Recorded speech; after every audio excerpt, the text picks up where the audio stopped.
Wake up to the sound of your fleeting heart. Wake up to the sound of your fleeting heart.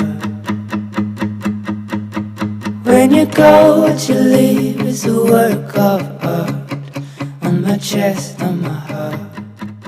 Leadership is a program for youth in the Boulder area. We focus on service learning and understanding our communities and how they could be improved and how different groups are oppressed and how we can understand that and understand the roots of that. Where'd you go? Where'd you go? The purpose of this Insight Trip was to bear witness to resilient communities in the Midwestern United States.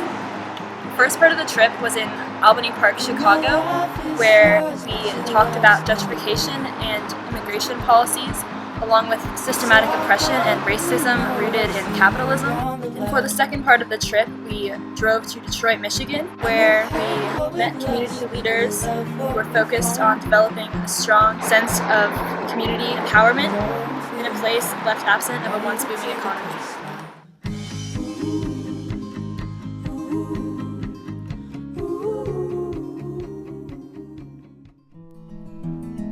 We arrived in Chicago, Illinois, and we stayed for 1 week, working with Mexico Solidarity Network and Centro Autonomo, located in Albany Park. We are one of the most diverse neighborhoods across the nation. We have about 30 different languages that are spoken here. You can see that you're walking on Lawrence as well. You'll see that there's businesses from Korean food to Mexican, to Central America, Ecuadorian, different languages, Arabic speakers. And so that's kind of it kind of creates this very diverse environment that is Albany Park now.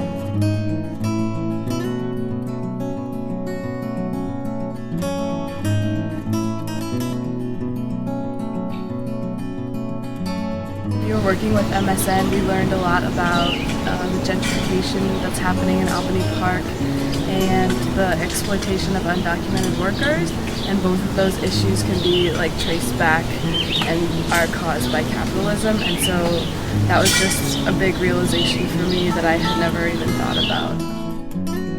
So my name is Antonio Gutierrez. I work here at Centro Autonomo as a housing coordinator. I got involved by fighting for my own rights as an undocumented student and immigrant. As a community, we can thrive together and we all just start creating alternatives together. As humans, we have other values that we need to respect. That is very intentional to create those long-term relationships instead of allowing profit and capital to always be the path of allowing that to happen, which usually just leads to just one perspective, which is usually the perspective of capital and white supremacy and male privilege, that we need to be deconstructing. We want Albany Park to thrive as a community, but in order to do that as a collective body, as a community itself, these corporations need to be asking and continuously being in contact with that community or that existing community. We're not against developers or development to happen in Albany Park, but we are against when that development does not even ask the community itself how they want to develop or improve the neighborhood itself, right? I think gentrification itself isn't inherently bad, but the effects that it has on the lower class people of color can be horrifying. These people are often evicted from their homes for no reason, simply because someone else is willing to pay a lot more money than them. The most impactful thing for me on this trip so far has probably been the conversation we had with Mexican Solidarity Network. I had the privilege of translating to these two really powerful women who gave us a special opportunity by sharing something really, really impactful for them. They told us about their journey from Mexico into the US, and it just struck me how brave they were, how strong they were, and just the humanity of the immigration process. That's really important to understand, that there's a human side rather than just laws. Hearing that deportation and the number of people that need to be deported is something that's regulated and controlled and actively decided upon by people in the government, I think demonstrates a lot of the attitudes that we have towards immigrants and thinking about 400,000 families ripped apart, 400,000 people sent back to a country that they don't know. I can't imagine having that be my reality, the fear that comes along with that.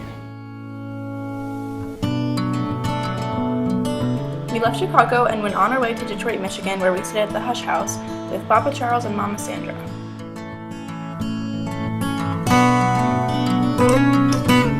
My name is Mama Sandra, Sandra Simmons. Well, my name is Professor Emeritus Charles Simmons. In the community, they call me either Uncle Charles or Baba Charles, which means father in Swahili. And I am the director of the Hush House Collective and the president of the Hush House Leadership and Training Institute for Human Rights. We create a place where folks from internationally, local to international people can gather in one space, and we can discover interesting things about the territories from which we work and which we live. It comprises a place for people to rest, to study, to think, to gather, and to act. And we're also struggling for something.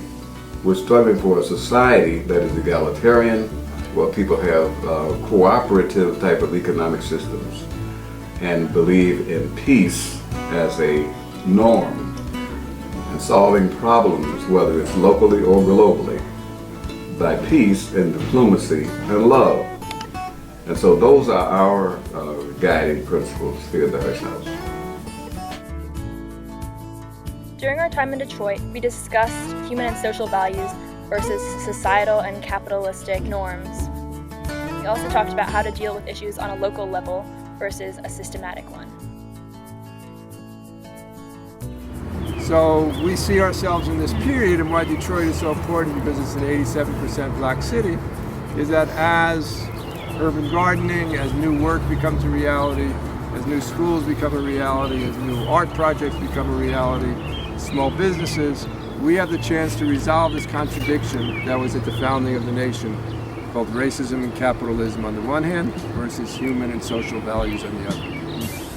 So our overall view is that the growing inequality in the country and the growing destruction of the planet, our response that needs to be creating local, sustainable economies and democracy.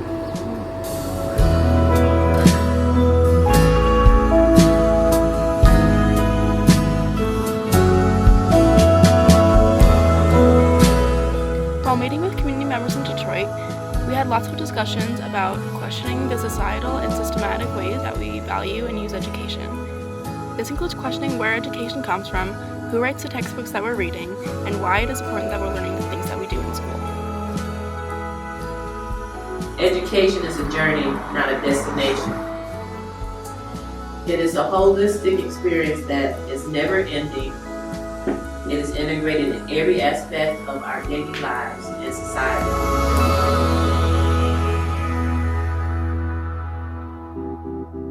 We also talked with a community partner named Yusuf Shakur, who talked to us about how racism is still ingrained in our everyday society and is often pushed aside or covered up despite its still prominent existence. Americans like mold to a house. Instead of tearing it up and pulling it out, you just decorate it around. That's what that racism, that white supremacy, we just decorate it around it, act like it doesn't exist. And we're wondering why what just happened the other day, the sickness comes out. So we have not diagnosed the problem in a way of solving. A strong concept that the Gracely Boggs system believes in is that logic can often interfere with one's ability to find creative solutions in a more community-oriented way. Illogical people are the ones that make change, not logical people. Because what's logical is just to keep going along the way things are. One community member in particular, named Carlos Neilbach, inspired us to think outside the box. He made windmills out of scratch that were both artistic and functional, and produced energy for his home.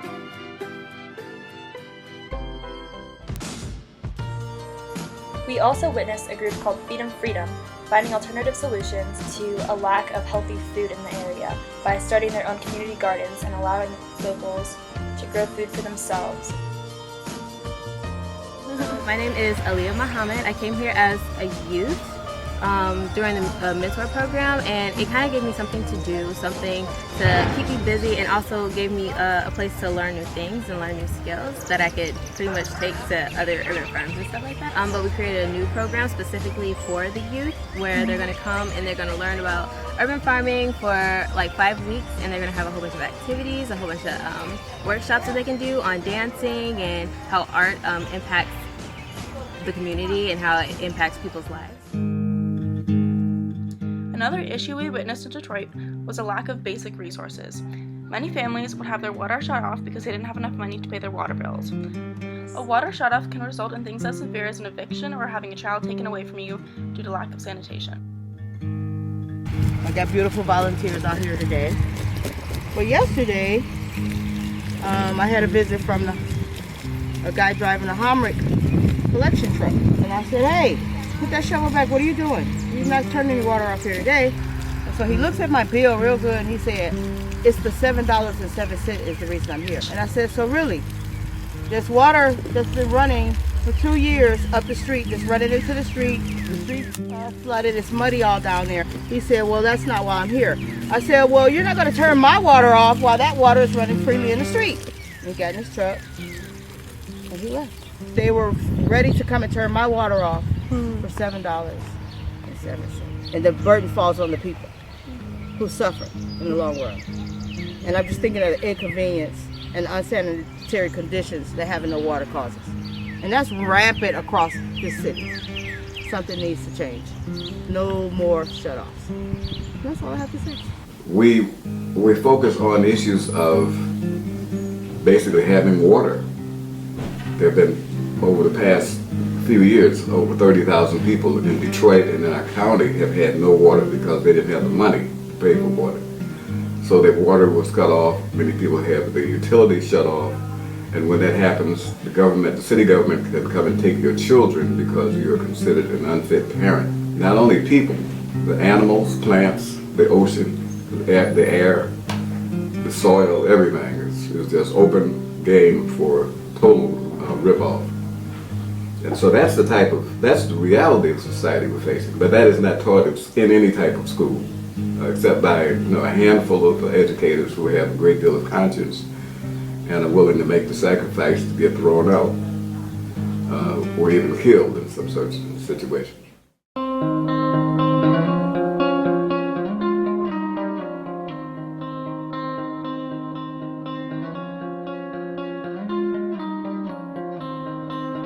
For every person who's doing something on the front line, we need hundreds of thousands of people behind the scenes, doing small things.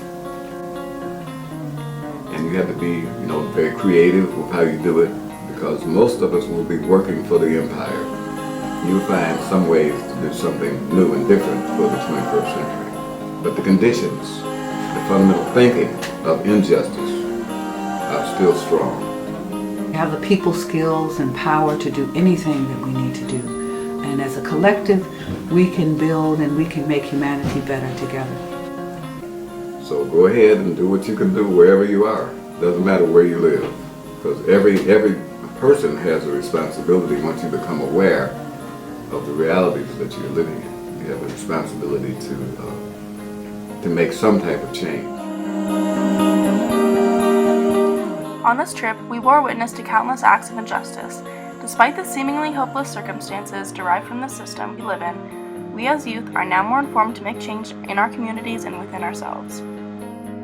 You know you go, you don't go.